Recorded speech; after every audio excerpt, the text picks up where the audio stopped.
What's up, everybody? Welcome back to the channel. I'm going to try to make this video quick. Before I get started, hit that subscribe button, like, share, comment. I appreciate everybody that's been subscribing the last couple days and viewing my videos. I really appreciate each and every one of you. I got 3 different things I'm going to show everybody. So like I said, I'm going to try to keep this as short as possible. But it's easy to talk long about this.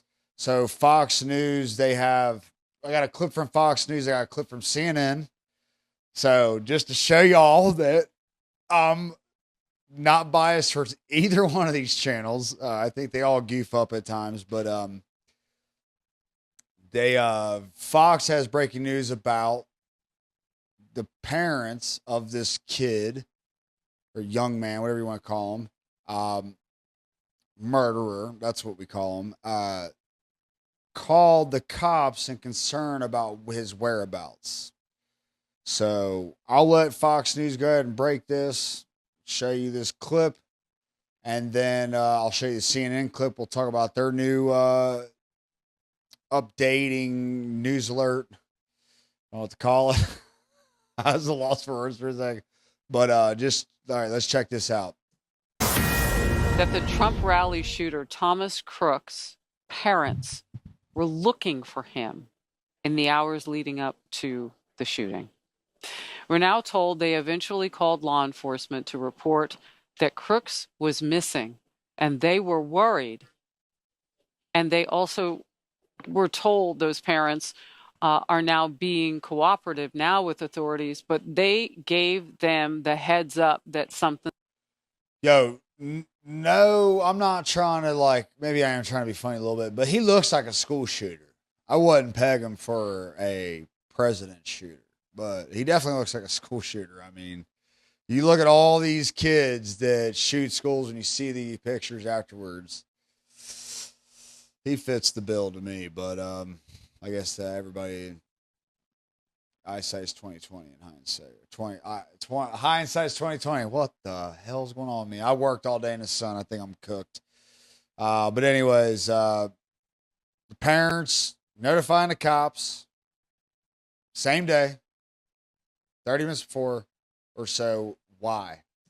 Something's going on with our son. We are worried. We don't know the texture or the details of their concerns. So in other words, well, were they worried that he had a gun? Were they worried? What were they worried about? Were they worried that he was going to try to attempt to kill a sitting president and then go ahead and turn into an assassin and kill another person and injure 2 others? It was an attempted assassination on Trump, but he managed to murder anyway. Are we talking about that? What were they giving the cops a heads up about? This is the first time we are hearing this. We'll stay on the story, and we will bring you the details, updates as we get them. Crook's parents were looking for him hours ahead of the assassination attempt on former President Trump's life. They were worried about him. Pretty wild in hindsight. Tonight we're learning more about the man. Pretty wild in hindsight. Pretty wild in hindsight. The parents, same day, they're looking for him. They're notifying cops. We're concerned. I mean, he's 20 years old, dude. 20 years old. It's not like he's 15 or 10 or, you know what I mean? Or 16 just got his license. Man, he's been out for a day or two, man. We make sure he's all right. Didn't wreck the car or something. You know what I'm saying? So, but he's 20. And hours before, like they said on Fox, hours before, he is hours. Sorry, y'all, I'm messing with this. I do everything myself, so please forgive me. But hours before the shooting, they're notifying the cops. 20-year-old. They're concerned about him. What did they say to the cops? I would love to know what they said to the cops, and if they knew what their son could possibly be up to. Right? If they thought that last minute, shit, he might actually be doing this, and he said he was going to do it, and we should have said something sooner. Because, man, you have a lot of naive parents out there we don't know. And then they start investigating and find out, there's a lot of reasons why this kid would have done it. So You know, it's really weird. So real quick, we'll go through this. It's a 9-minute video. We're not going to watch this whole thing. I highly doubt that, but 9-minute video. Let me get this little spot right here. And then, I'll talk a little bit about it. And then I'm going to show you guys, I Googled, okay, about something and about BlackRock. Okay. And their assets and all that, and what's their biggest assets, and the fact that this kid was in a BlackRock commercial. There's weird connections, and they removed the commercial immediately, which is weird. I'm not saying they're behind it, but it's like just weird things are happening. Okay, that's all I'm saying. So let's watch this a little bit. Chief Law Enforcement and Intelligence Analyst John Miller is with us now. Great to see you this morning, John. You too. What are you learning? What's the latest here? So the investigation moves forward a little bit every day. Let's kind of go through where they are as of right now. Interesting facts. The suspect late last week told his employers at the assisted care place where he works as a dietary specialist, I need Saturday off. Premeditation. That's right. I have something to do that day, but I'll be in on Sunday. I don't know if that was just to cover, not take attention away from that, I'll be in on Sunday, or now we look at mindset, did he expect to survive and escape? Right. I mean, if you expect to survive and escape that, dude, with, I don't know about that mindset, but, I mean, nobody's going to know what's up. I mean, in hindsight, these things are like, yeah, you can't blame anybody for not saying, oh, you're going to take the day off. I'll be back Sunday. That's not weird.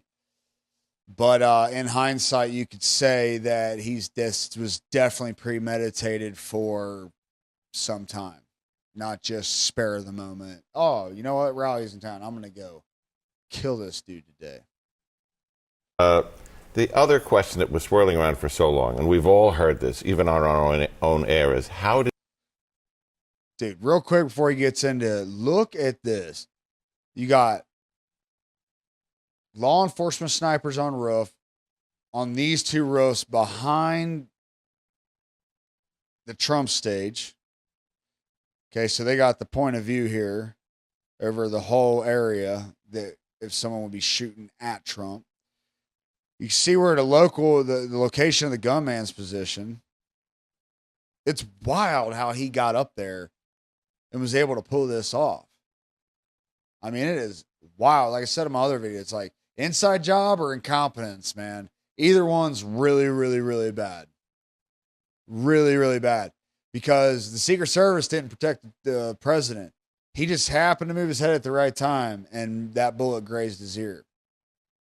He didn't move when he did, Trump's dead. Right to the back of the head. Dead. So, I mean, they all should be fired. Every one of these people out here that were on post should be fired. They should not be doing that job anymore. What did he get on that rooftop? We know he purchased a 5-foot ladder that morning, Saturday, at 9 a.m. at Home Depot near his house. That ladder has never been found to date.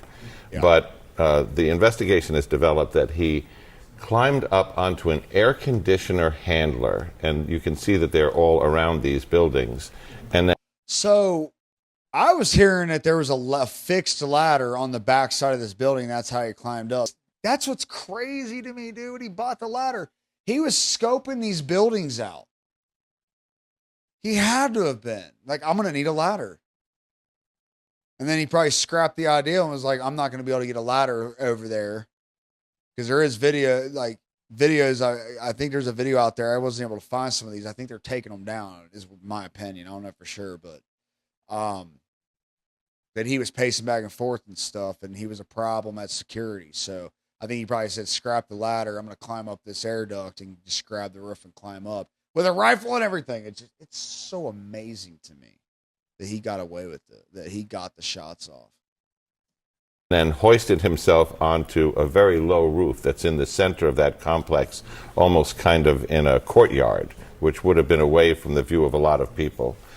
Before that, and this is interesting, He had already attracted the attention of security people at the screening area for the rally. He had been walking by the magnetometers with a rangefinder in his hand. Now, a rangefinder is something that shooters use to measure the distance in long shots. Golfers use them too. Looks like a small pair of binoculars, but if you're a police officer or someone who knows about firearms, you'll know what that is when you see it. He was carrying it in his hand, and dude, look what this says. 3 p.m. I think the shots went off at 6:11 p.m., if I remember right. 3 p.m. spotted at security screening area. Passed through magnetometers. Dude, I'm butchered that word. With magnetometers with rangefinder. Attracted attention of security personnel. Security lose sight of him after screening area. Bro.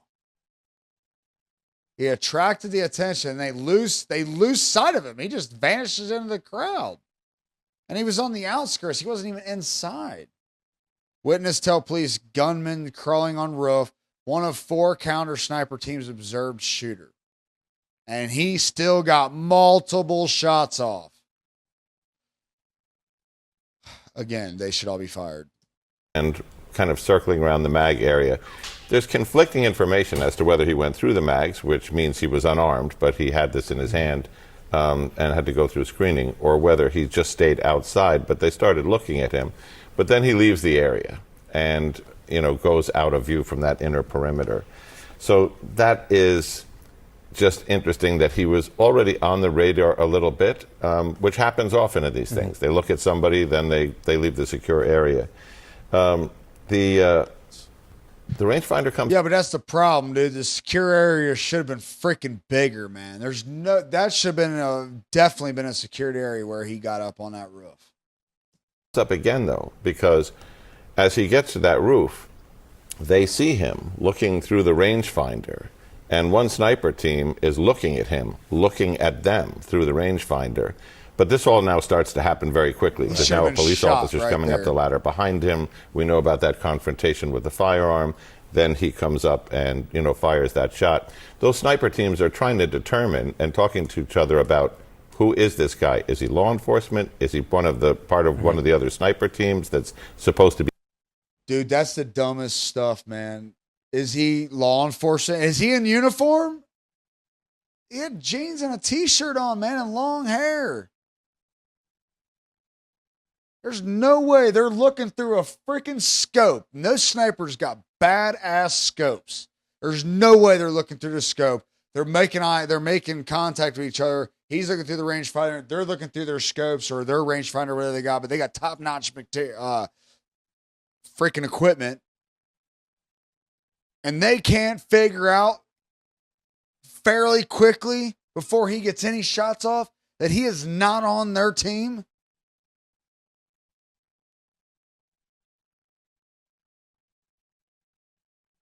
Bro, this is bizarre. Be in that building. Bizarre. And then that first shot fires, and then everything goes very quickly. So we're learning kind of a lot about those moments leading up to it. And every second there counts. John Miller, great to see you this morning. Thank you very much. Sarah? It's fascinating. See what she says. Reporting. Thank you, John. All right. The man who was... Okay. So, there's that. And the last thing I'm going to show everybody is this little bit right here. This little bit right here. Okay? And look, I'm not somebody who walks around with a tinfoil hat on. I'll tell you that right now. But there are some weird things lining up, and maybe it's all just coincidence. That's a very big possibility. It's all just coincidence. Happens chance. But when you got Trump looking at or talking about when he becomes the presidential nominee, before he gets sworn in, he'll have the war in Ukraine over with. He'll have it done. Okay? And then you look at this kid who was in a BlackRock commercial who is a registered Republican, they say, which, okay, it's irrelevant, but, and I think somebody said it to me because I said it's the left, which a lot of this crazy stuff is coming from the left that perpetuates this kind of violence towards Donald Trump. And this kid, just because he's a registered Republican, doesn't mean he feels like that, and doesn't mean he's not on the other side thinking, yeah, Trump, get him. There's people out there literally like, oh, too bad he missed. Well, he did miss. And it is too bad that he did hit a target, and it was a father. All right. So, and other people got injured. So it's like, to say, Joel, it's so, dude, what kind of person are you, man, that just don't even know somebody just because the media and everybody's telling you should hate him, you wish he would die? Like, who are you, man? But when you got that kid and then he gets up there, you got Secret Service dropped the ball, local law enforcement dropped the ball, security checks dropped the ball on getting in. There's so many balls dropped. It's so crazy to me. They all should be fired. The fact that this guy was able to get that close, an amateur at best, is insane to me. This is no kid that was like special forces. Now he's 28 years old, did a few years in special forces, blah, blah, blah. He's a badass, spent time in a combat zone. He's got medals, and nothing like that. Just a deranged kid. So BlackRock, the world's largest asset manager, has investments in weapons companies that operate in places where the U.S. is involved in conflicts, including Afghanistan, Iraq, Palestine, Syria, and Yemen. BlackRock's equity divided fund, MadVX, has holdings. I'm pretty sure it's not MadVX. All right, y'all. MADVX. Has holdings in military contractors, nuclear weapons manufacturers, and services and manufacturers of controversial weapons like cluster munitions, landmines, white phosphorus, and depleted uranium. Some have criticized BlackRock for profiting from these investments, including from Israel occupation and genocide. This kid was in a commercial for BlackRock. President Trump talking, he's going to stop these wars. We're going to be at peace. We're going to stop this. We're going to stop that. He's talked about the military-industrial complex. He's talked about all that stuff in the past. And this kid was in a commercial, and he's the one. Super strange coincidence to me. And BlackRock just seems like an evil company. I mean, all these weapons, landmines, cluster munitions, white phosphorus, and depleted uranium, you cannot use that in any other place except for a war zone. And even then, people are like, what the hell it's controversial. In a war zone. Can't use it in public, can't use it, cops can't use it, but they're going to get away with using it in a war zone. And that's how they make their money. So just saying, but that's all I'm saying. That's all I'm saying is everything that's lining up like these little coincidences is super strange coincidences, man. Super strange. So listen, I just wanted to update y'all. I'm going to keep doing this up. If there's new updates, I'm going to keep bringing y'all with the news. I know I've kind of in the last few days turned into a news channel. I'm still going to do music reactions here and there, but I think this is stuff that I'm much more passionate about, and I think is very, very important right now to get the word out about this stuff. There's a lot of people that ain't going to do no digging, and they depend on people like me on YouTube to bring it to them, and I'm going to try to bring it to you and update everybody, and it's updating myself is another reason to do this. Is like I'm getting knowledge and I'm getting educated about what's going on, and which is why I'm voting Trump 2024. So subscribe, like, share, comment. I thank y'all. I appreciate every one of you. Till next time, peace. I've traveled so far, couldn't tell you how far. Feels as though I have been a million places at once. Many lives I have lived, many battles I fought and lost.